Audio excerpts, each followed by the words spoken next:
Let's get started. Couple of announcements. There is a notebook going around. For those who are here, can put their name, phone number, and email so that we can communicate with you. The second thing is there is a coffee table book on Sri Vedantesika. If you want that book, it is $50. We can put your name also there for the book. Specifically, you can put that one. And now we will have a brief introduction for Sri Dushyanth Sridhar by Vishnu Kanagara. Warm welcome to all of you on this great occasion, as we're very fortunate today to listen to Sri Dushyanth Sridhar Swamin in person. I'll give a very brief introduction of Swamin. So Swamin is a postgraduate from Birla Institute of Technology and has several years of corporate and teaching experience.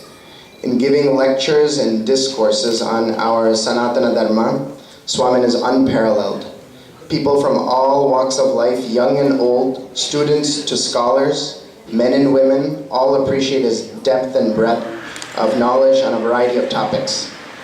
Consequently, he's one of the most sought-after speakers in India and abroad, as well as in all forms of communication, such as television channels, YouTube, and several more. He has given over 3,000 discourses in over 15 countries. All of these accomplishments are due to his scholarship, which stem from an early tutelage under great acharyas of Ahobila Mutt. He learned Sri Vaishnava scriptures such as Sri Bhashyam, Gita Bhashyam, Rahasyatraya Saram, and Bhagavad Vishayam from revered preceptors. He is well versed in Itihasas, Puranas, Bhagavad Gita, Vishnu Sahasranamam, Divya Prabandha, and all works of Swami Vedanta Desikan. He has a good command of different languages, including Sanskrit, Tamil, and English. He conceptualizes classical dance ballets and organizes heritage tours. Recently, he has directed a movie and authored a coffee table book on Swami Vedanta Desikan.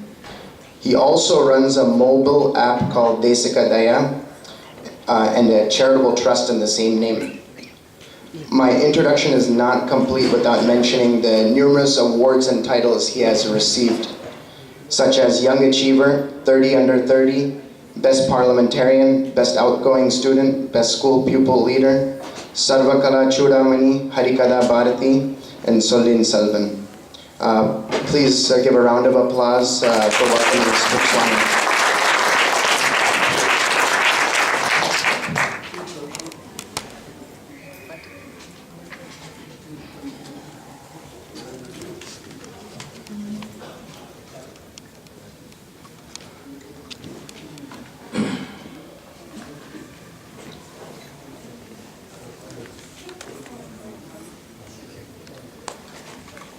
रामानुजदयापात्रं ज्ञानवैराग्यभूषणं श्रीमद्वेङ्कटनाथार्यं वन्दे वेदान्तदेशिकं लक्ष्मीनाथसमारम्भां नाथयामुनमध्यमाम् अस्मदाचार्यपर्यन्तां वन्दे गुरुपरम्परां यो नित्यमच्युतपदाम्बुजयुग्मरुक्मव्यामोहतस्तदितराणि तृणाय मेने अस्मद्गुरोर्भगवतोऽस्य दयैकसिन्धोः रामानुजस्य चरणौ शरणं प्रपद्ये माता पिता युवतयस्तनया विभूतिः सर्वं यदेव नियमेन मदन्वयानाम् आद्यस्य नः कुलपतेर्वकुलाभिरामं श्रीमत्तदङ्घ्रियुगलं प्रणमामि मूर्ध्ना भूतं सरश्च महदाह्वय भट्टनाथ श्रीभक्तिसार कुलशेखर योगिवाहान् भक्तांग्रिरेणु परकाल यतीन्द्रमिश्रान् श्रीमत्परांकुशमुनिं प्रणतोऽस्मि नित्यम्.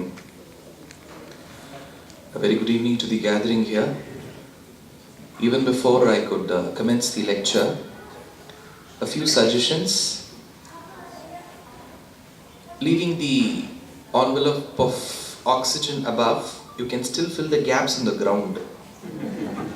So come, because I'm sure there'll be people coming sometime later and they should also find space to sit.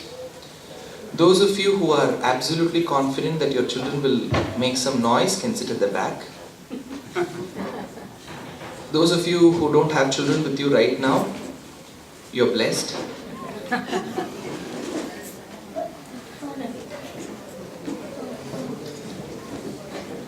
And those of you who have the doubt that if you come in the front and if you want to leave in the middle, I may get offended, I will not.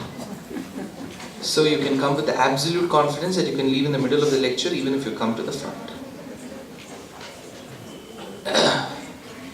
Shrutinam uttaram bhagam vegavatyaascha dakshinam kamat adhiva sanjiyat kaschit adbhuta kesari tapana indu agninayanaha tapan apachinotunaha tapaniya rahasyanam sarah kamasika harihi akanthamadi purusham kanthiravam uparikuntitaratim vegopakantha sangat vimukta vaikuntha bahumati upase bandhum akhilasya jantoho bandhura pariyanka bandharamaniyam vishaya vilochana meede vegavati pulinakeli narasimham स्वस्थानेषु मरुद्गणान् नियमयन् स्वाधीन सर्वेन्द्रियः पर्यङ्क स्थिरधारणा प्रकटित प्रत्यङ्मुखावस्थितिः प्रायेण प्रणिपेदुषां प्रभुरसौ योगं निजं शिक्षयन् कामानातनुता अशेष जगतां कामासिका केसरी विकस्वर नखस्वर रुधिर हिरण्यवक्षस्थली विनर्गळ निरर्गळ रुधिर सिन्धु सन्ध्यायिताः अवन्तु मदनासिका मनुज पञ्चवक्त्रस्य माम् अहं प्रतमितामित प्रकटिताः वा बाहवः सटापटल भीषणे सरभस अट्टहासोद्भटे स्फुरत्कृधि परिस्फुट भ्रुकुटिकेऽपि वक्त्रे कृते कृपा कपटकेसरिन् दनुजडिम्ब दत्तस्तना सरोज सदृशादृशा व्यतिभिषज्यते व्यज्यते त्वयि रक्षति रक्षकैः किमन्यैः त्वयि च अरक्षति रक्षकैः किमन्यैः इति निश्चित विधिश्रयामि नित्यं हृहरे वेगवती तटाश्रयं त्वाम् इत्थं स्तुतः सकृतिहाष्टविरेशपद्यै श्रीवेङ्कटेश रचितैः सृदशेन्द्रवन्द्यः दुर्दान्तकोर दुरिद द्विरदेन्द्र भेदी कामासिका नरहरिर्वितनोतु कामान्. A very good evening again to the August gathering here. It gives me immense pleasure to come to a city that I always wanted to. 2015 and 16 I made extensive tours to deliver lectures in the States, and due to some divine ordeal or so, every time Boston was a miss. So this time, with the efforts of so many like-minded devotees, and of course the grace and the cooperation of the temple authorities, I am fortunate enough to come to this temple of prosperity of Sri Lakshmi Temple. So my heartfelt thanks to all those who have worked for this effort. The topic chosen for the day is Sri Nrisimha, the Unparalleled.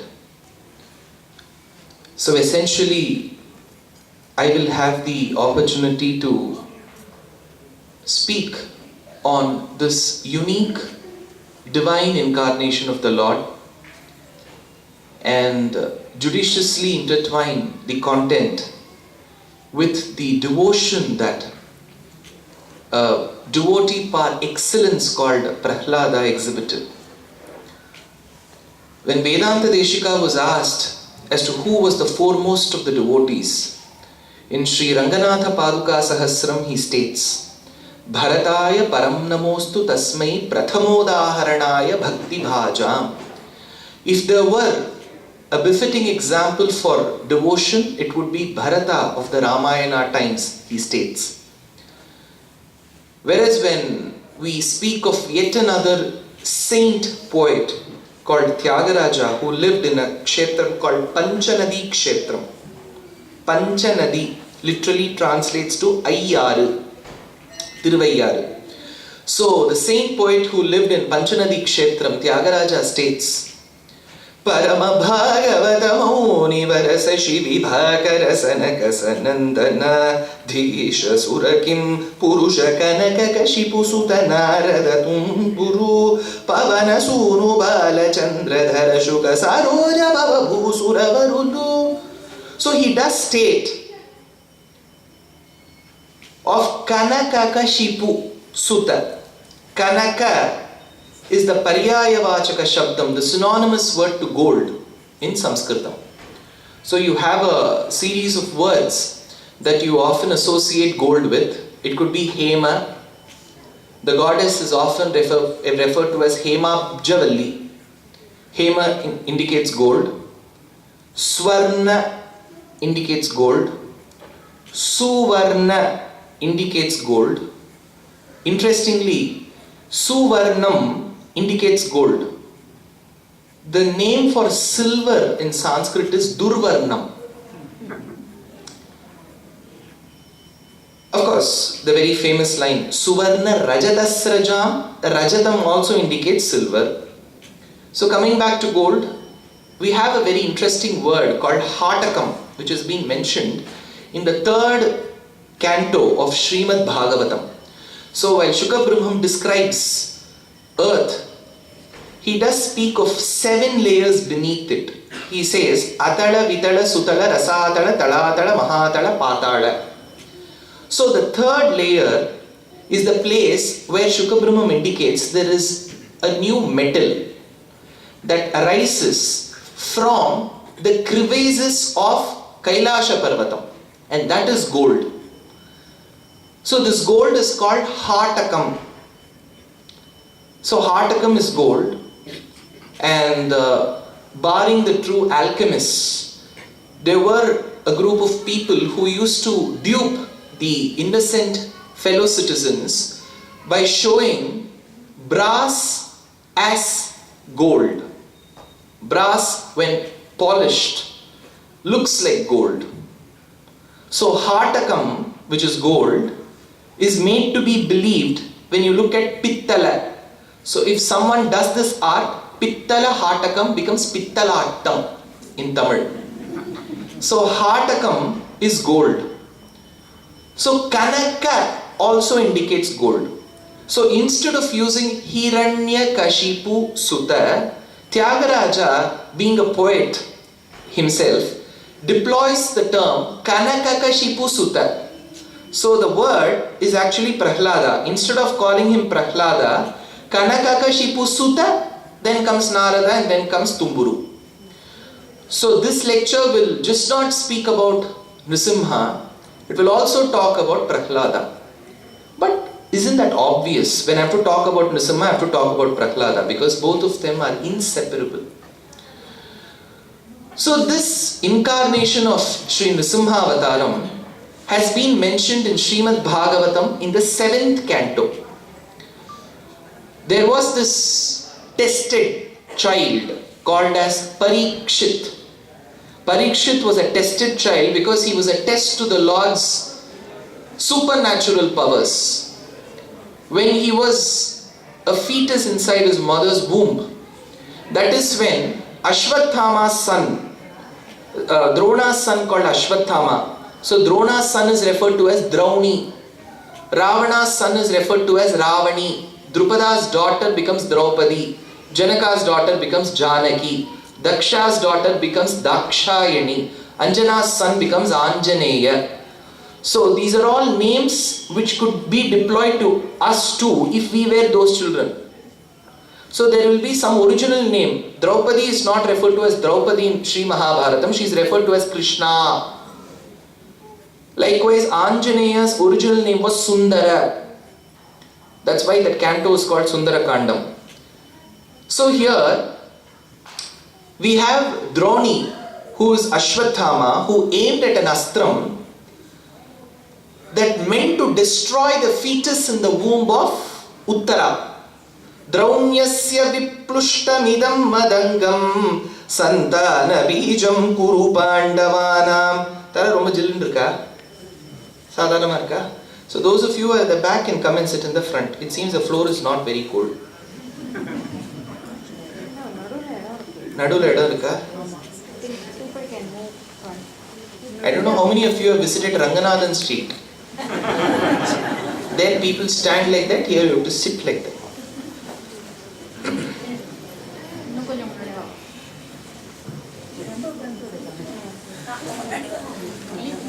நீங்க நின்னா என் கால் வலிக்கிறதுன்னு சொல்றது கொஞ்சம் டிராமாட்டிக்கா இருக்கும். ஆனாலும் நீங்க வந்து உட்கார்ந்துட்டா தேவலையும் தோன்றது.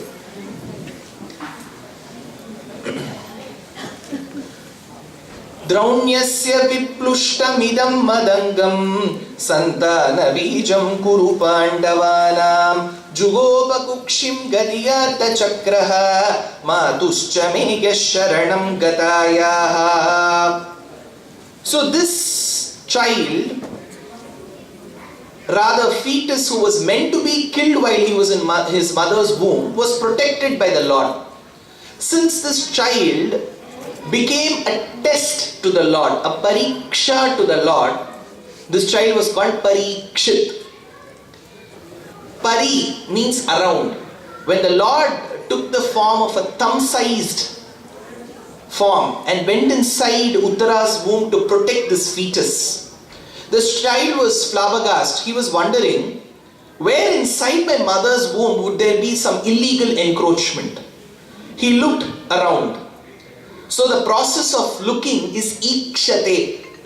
So when he looked around, which is pari, then pari ikshate parikshit was born. So this Parikshit was quite a good administrator. While he ruled his kingdom, that is when he had the license to go on hunting. And in this process, it is believed that he developed thirst all of a sudden. He wanted to quench his thirst.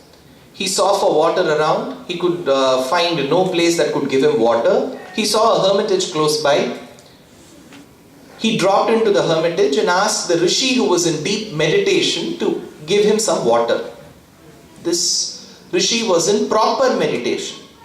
So he did not answer. What is proper meditation? See, there are 8 stages to yoga, which is called Ashtanga Yoga. This is called the 8-fold discipline, which is a part of Bhakti Yoga. Yamam, Niyamam, Asanam, Pranayamam, Pratyaharam, Dharana, Dhyanam, Samadhi.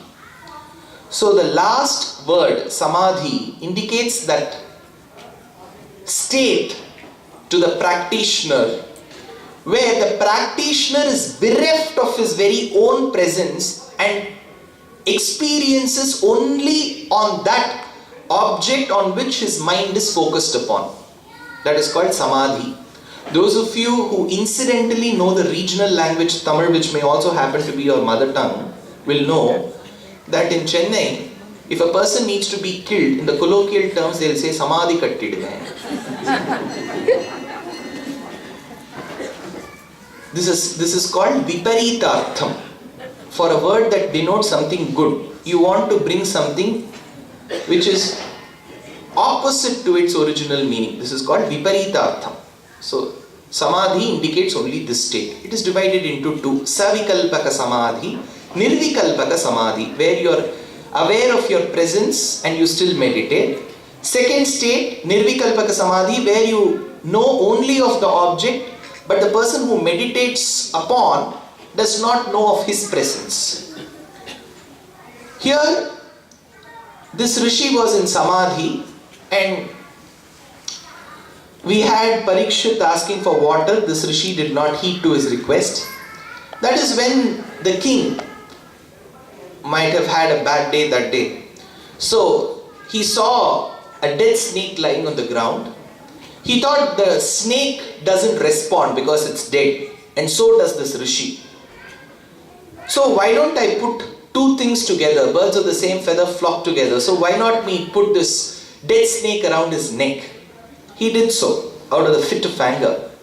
But this act of this king did not cause any mood swing to the rishi who was the direct recipient of his bad mood. But this was noticed by one boy who happened to be the friend to the rishi's son. That boy has gone and complained to Rishi's son that your father has been insulted in daylight and you take no cognizance of it. And that boy of effulgence cursed that this king who happened to place a dead snake on my father's neck should be killed by the bite of a snake with a virulent poison called Takshaka in 7 days from now. This became the news of the day. Next day, Hastinapura Times carried this information. The king will be dead in 7 days. So this king, who incidentally happened to be a good king, to find a good Raja in India is easy, very tough. To find 2G Raja is very easy. Good Raja is tough. So this Raja wanted to spend his time usefully. So that is when Shuka Brahmam, the son to Vyasa Maharishi, arrived at that spot and said, do you want to know something about your past? Shuka Brahmam said, Parikshit said, yes, I want to know something, but I particularly want to know about one person who saved my life while I was born. So he wanted to know about Lord Krishna. But Shuka Brahmam thought, let me give him an introduction so long and so descriptive that the longing to know about Krishna Avataram rises in him. So that is when he started narrating the entire Bhagavata Mahapurana. And in that comes the 7th canto called Nrisimha Avataram. This Nrisimha Avataram has also been described by Parashara Maharishi in Vishnu Puranam. There is one Upapuranam called Nrisimha Puranam.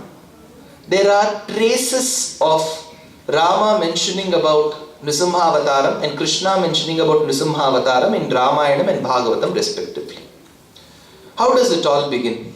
Puranam is often referred to as Pura Api Navam Puranam, that which is old, yet can be narrated in a contemporary style. Pura, it is very old, yet very new. Pura Api Navam Puranam.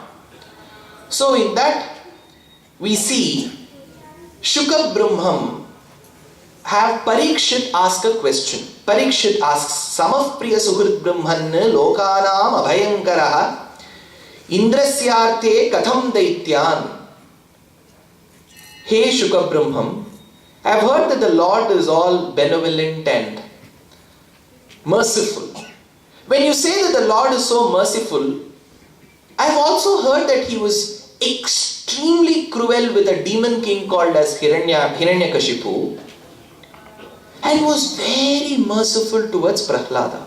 Why this difference in treatment that was meted out to two different people? If he treats the world equally, he should be able to correct the other person just through love. Why show violence and cruelty? Isn't it barbaric? Asked Parikshit. Shuka Brahmam should have given an answer. You know what he said? The same question what you have asked was asked by your grandfather. I don't know how many of you remember Woodward's advertisement. The child will cry, then they will say, the same thing was given by me. Then the mother will come and say, same thing was given by me. So Vyasam Vasishtha Naptaram Shaktev Pautrama Kalmasham Parasharatmajam Mande Shukatatam Tapodide. So he said the same question was posed by Yudhishthira when, see in Puranam the beauty is, the central portion of narration will be like the nut inside a Ferrero Rocher chocolate. It will have various layers of chocolate and wafer around it. You need to intelligently and prudently take it out to see where's the nut. So while Parikshit asked and Shuka Brahmam answered, he said the same question was posed by Yudhishthira to Narada Maharishi when Yudhishthira apparently wanted a kingdom to rule. Being a Kshatriya, he had no other job. His only job was good administration. So he needed a region, a land to rule. That is when Dhritarashtra gave away a useless piece of land. It was called Khandava Prastham. Later Indra adopted and he wanted to make some changes to the land and wanted to present the land in a good form to Yudhishthira. He did so. Being an Indian politician, he changed the name of Khandava Prastha. It became Indraprastha. So this Indraprastha had a new palace, and to the housewarming ceremony were invited many kings. In those days, there was an interesting challenge put to kings that they had to organize something called Rajasuya Yajnam. That was a yajna where anyone can participate as long as that person is able to accept the performer as a good king and an administrator. If you don't, you will have to fight him. So apparently everybody was quite convinced. They all came to the Rajasuya Yajnam. They all knew that Yudhishthira was after all a good administrator. An honest one, that honesty being a big problem, but Krishna knew how to